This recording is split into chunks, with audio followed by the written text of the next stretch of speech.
ହେଇଛି କେହି ନୁହେଁ ଡୁପ୍ଲିକେଟ୍ କ୍ୟାମେରା। এই ତଳ ଖଟ ତଳଟା ଏଇ ଆମର ଫ୍ରିଜରେ ମୋ ମାମା ଆଣିଥିଲେ ଆମ୍ବ କାଢ଼ିଲା ଏ ସ୍ପ୍ରାଇଟ୍ ନାହିଁ ଏଇ ଦୁଇଟା ବଡ଼ ବଡ଼ ଆମ୍ବ ଏତେ କେତେ ବହୁତ ବଡ଼ ଭଲ ଆମ୍ବ ଆଳୁ ଏଇ ସିଝା ଆଳୁ ବହୁତ ବଢ଼ିଆ ଏଗୁଡ଼ା ହଳଦିଆ ଆମ୍ବ ଏଗୁଡ଼ା ରବି ସାର ଯେଉଁ ଏଇଠି ଆମ ଘର ପାଖର ଜଣେ ଦୋକାନ କରିଥିଲେ ସେଇ ତାଙ୍କରି କତିରୁ ଆମ୍ବ ଅଣାହେଇଥିଲା। ଏଇ ଆମ୍ବଟା ବହୁତ ମିଠା ଅଟେ ଆଉ ଏଇଟା ବି ସେଇଠୁ ଅଣାହେଇଥିଲା। ପିଆଜ ଆମର ସବୁବେଳେ ପାଖ ଦୋକାନରୁ ଅଣାହେଉଛି ପିଆଜ ସବୁବେଳେ ଆମ ପାଖ ଦୋକାନରୁ ଅଣାହେଉଛି ପପେୟା ଆମ ଗଛରେ ସବୁବେଳେ ଅଣାହେଉଛି ବିଲାତି ବି ସେଇ ପାଖ ଦୋକାନରୁ ଅଣାହେଉଛି ବିଲାତି ଲାଲ ଟମାଟୋ ହୋଇଥାଏ ଆଉ ଏହା ହେଉଛି ଡାଳିମ୍ବ ମୋ ମାମୁଁ ଦିନ ଖାଇଥିଲେ ଏଇଟା ହେଉଛି ସେଉ ଏଇଟା ହେଉଛି ଡାଳିମ୍ବ ଆଉ ଆଜି ଆମ ଘରେ ମାଂସ ହେଇଥିବାରୁ ଗ୍ୟାସ୍ ହେଇଯାଇ ପାଟିରେ ସେଥିପାଇଁ ଅଣା ହେଇଛି ସ୍ପ୍ରାଇଟ୍ଟା ପୁରା ଥଣ୍ଡା କରିଦିଏ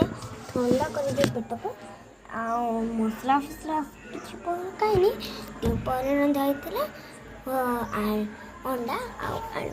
ଏଇଥିରେ ତ କ'ଣ ଅଛି ଏଇଠି ଗୋଟେ ବଟମ ଅଛି ଏଇଟା ଚିପିଦେଲେ ଲାଇଟ୍ ଏମିତି ଟନ୍ କଟିଯାଏ ଏ ଦେଖନ୍ତୁ ଏଇଟା ଏମିତି ଚିପିଦେଲା ଏଇ ଲାଇନ୍ କଟିଗଲା ଦେଖୁଛନ୍ତି ଏବେ ହେଲା ନା ଏଇଟା ସବୁବେଳେ ଚିନି ଆମର ଆଉ ଏଇଠି ଗୋଟେ ଥିଲା ହେଉଛି ବିଟ୍ ଲୁଣ ଡବା ଏଇଭଳିଆ ପୁରା ଡିଟୁ ଆଉ ସେଇଟା ଏବେ ବାହାରେ ଅଛି ଆମେ ଯେଉଁ ଆଣିଥିଲୁ ଏଇଟା ହେଉଛି ଖଟା ଡବା ଆଉ ଏଇଠି ଆମର ସବୁ ପୂଜା ଠାକୁର ଆପଣ ଟିକେ ପ୍ରଣାମ କରିଦେଇପାରନ୍ତି ଏ ହେଲେ ଆମର ଘରର ଠାକୁର ହେଉଛନ୍ତି ଶିବଜୀ ଆଉ ଇଏ ହେଉଛନ୍ତି ହନୁମାନ ଇଏ ହେଉଛନ୍ତି ବୁଦ୍ଧିଦାତା ଗଣେଶ ତାଙ୍କ ମୁଣ୍ଡ ଉପରେ ଦୁଇଟା ଫୁଲ ଦିଆଯାଇଛି ଆଉ ଇଏ ହେଉଛନ୍ତି କୃଷ୍ଣ ଦହି ଯିଏ ଲବଣୀ ଚୋରେଇକି ଖାଆନ୍ତି ଆଉ ଇଏ ହେଉଛି ଶ୍ରୀ ବିଷ୍ଣୁ ଯିଏ ସଂସାରର ସୃଷ୍ଟିକର୍ତ୍ତା ଅଟନ୍ତି ଆଉ ଇଏ ହେଲା ଶ୍ରୀକୃଷ୍ଣ